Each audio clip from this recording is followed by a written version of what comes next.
Yes, but when he's clicking, he's a superstar. 5 World Series homers. That'll earn you the World Series exit velocity title. It's a belt. You get it. The best average number we've seen in the StatCast era. That was 10 miles per hour higher than his regular season mark, by the way, with all the homers. And remember, 0 for 4 strikeouts in Game 1. Conversation of moving him down in the order, and A.J. Hinch said, "No way." Good move. And if you believe in destiny, the Astros title was written in the stars, or more accurately, in print. But who could have believed that this franchise, one dotted with disappointments throughout their existence, would find a way to do it? Who would have believed that the Astros would go through the Red Sox, the Yankees, and the Dodgers, 3 of the sport's iconic franchises, to their first World Series title?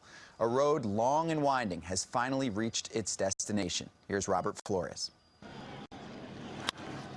Ground ball right side. Altuve has it, throws to first, and the Astros are 2017 World Series champions.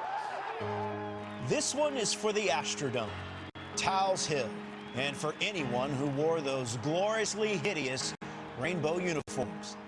Because for the longest time, the stadium, that hill, and the fashion, not winning baseball, were what this franchise was known for.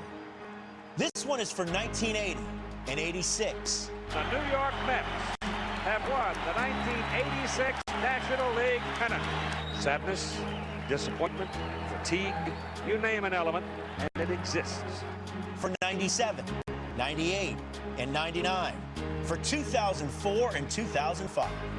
Teams that were good and sometimes great, but either weren't good or great enough. The shock, the pain of defeat, the fight all the way.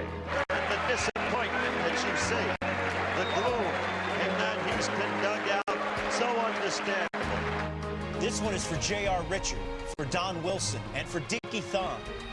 Names that aren't household but should have been. All bright talents dimmed for different reasons well before their time. This one is for Biggio and Bagwell, the franchise's only homegrown Hall of Famers, and all the Killer Bees. And 2004 Carlos Beltran, because up until then, the Astros never had a player do that. And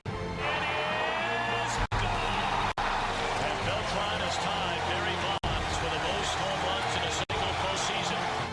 This one is for the naysayers, skeptical of a blueprint that said, you must be ghastly before you can be great. Prospects don't always fulfill their potential. 2017, I don't think the Astros are going to be there yet to win.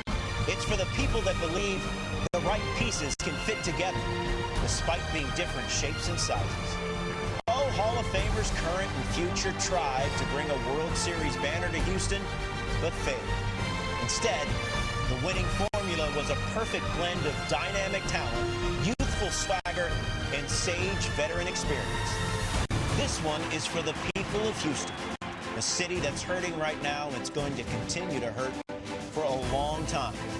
One ravaged by a 500-year flood. This one is for the patch on their chest and the city in their hearts. They did it. For the first time ever, the Astros World Series champions. Who would have ever believed? They freaking did. Can you believe it?